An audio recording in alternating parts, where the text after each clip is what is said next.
Com relação à questão das fronteiras, a gente tem que entender o histórico da própria história do Brasil como nação, como Estado, e como que as fronteiras tiveram um papel nisso, seja na formação da entidade brasileira, seja na própria consolidação do Estado brasileiro. Historicamente, as fronteiras brasileiras sempre tiveram uma perspectiva de permitir uma área tampão entre onde realmente é a grande ocupação brasileira nas costas orientais do país e os outros países sul-americanos, né?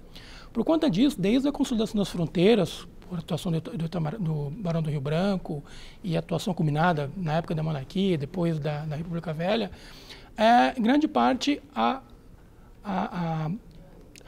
própria governança, em certa parte a própria provisão de segurança das fronteiras brasileiras foi delegada às Forças Armadas, né? Qual que é o problema? A própria questão de segurança das fronteiras e da defesa nacional, elas evoluíram no Brasil de maneira intrínsecas porque eram missões dadas a mesmas autores, que são as Forças Armadas. Então, o que a gente tem muito arraigado nas instituições brasileiras para fronteiras é uma orientação que é típica de defesa nacional, que é uma orientação dissuasória, de detecção e negação de acesso de fronteiras ou, depois de penetrar nas fronteiras, dentro do território brasileiro. Então, a gente perceber que a estrutura da Polícia Federal, da Receita Federal, das próprias Forças Armadas, elas são muito mais nessa perspectiva de reação. Não do ponto de vista somente formulatório da política, mas operacional. Se observar onde estão as estruturas operacionais no campo, seja no Cone Sul, na Amazônia, seja na região central, elas têm uma perspectiva de fechar fronteiras, de reagir com a perspectiva de fechar fronteiras.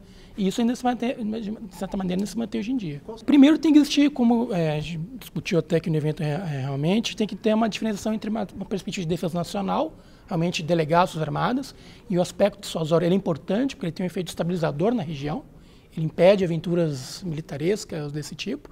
Então, principalmente na região sul é importante isso, ou na região norte. Então, esse efeito dissuasório ele é importante, soldar as Forças Armadas. Mas, evidentemente, o grande problema que a gente tem na questão de fronteiras é que não existe uma agência no Brasil, seja com papel de coordenação, seja com papel efetivo de execução de gestão de fronteiras. A gente tem uma coordenação descentralizada, né, em que se delega algumas superintendentes, alguns departamentos subsidiários, atuar e cooperar nas fronteiras.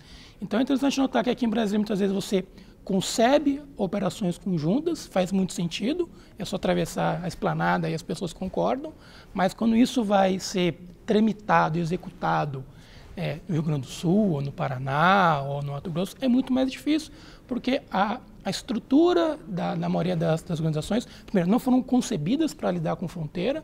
Você tem, na verdade, uma delegação ou algum tipo de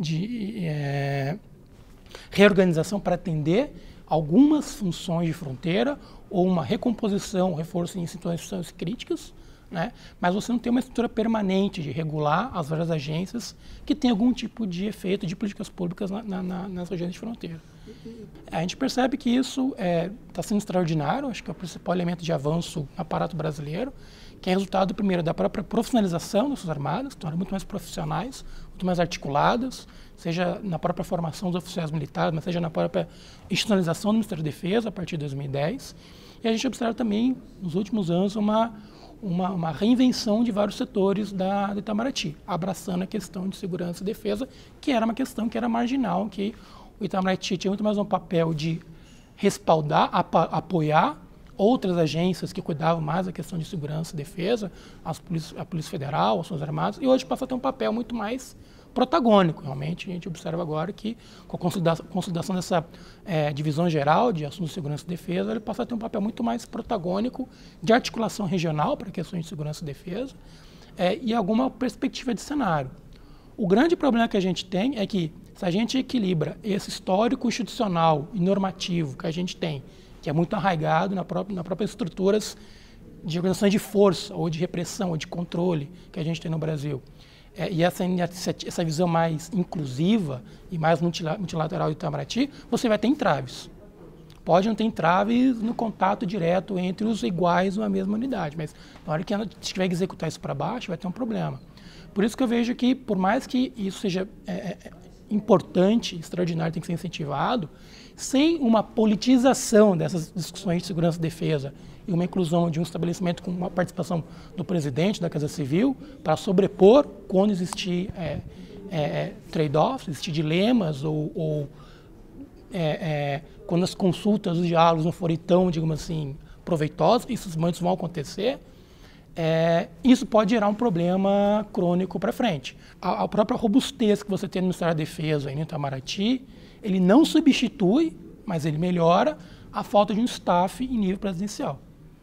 Isso no Conselho Nacional de Planejamento, que pode até ter uma deliberação interministerial, mas tem que ter decisões, digamos assim, presidenciais. Então, nesse sentido que eu vejo com muito bons olhos, talvez essa relação mais próxima, talvez eleve essas preocupações, essas necessidades a nível presidencial e promova esse tipo de mudança. Tem um efeito bottom-up, em vez de ser uma mudança top-down. Mas, se isso não ocorrer, existe um limite institucional de cooperação. Isso até é da própria ciência política. Ou seja, o que gera a integração, uma ação combinada, é uma hierarquia superior.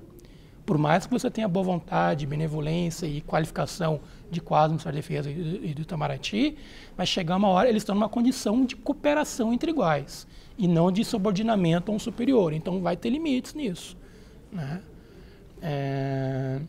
Mas, de qualquer maneira, não há o que questionar que realmente, nos últimos meses, nos últimos anos, houve um avanço importante e que ele é contínuo. Não tem como negar que ele não retrocedeu, ele continua avançando. Aí vem a questão do cético acadêmico. Não quer dizer que ele vai continuar assim sempre e nas medidas e ordens que são necessárias às ameaças que a gente tem hoje em dia.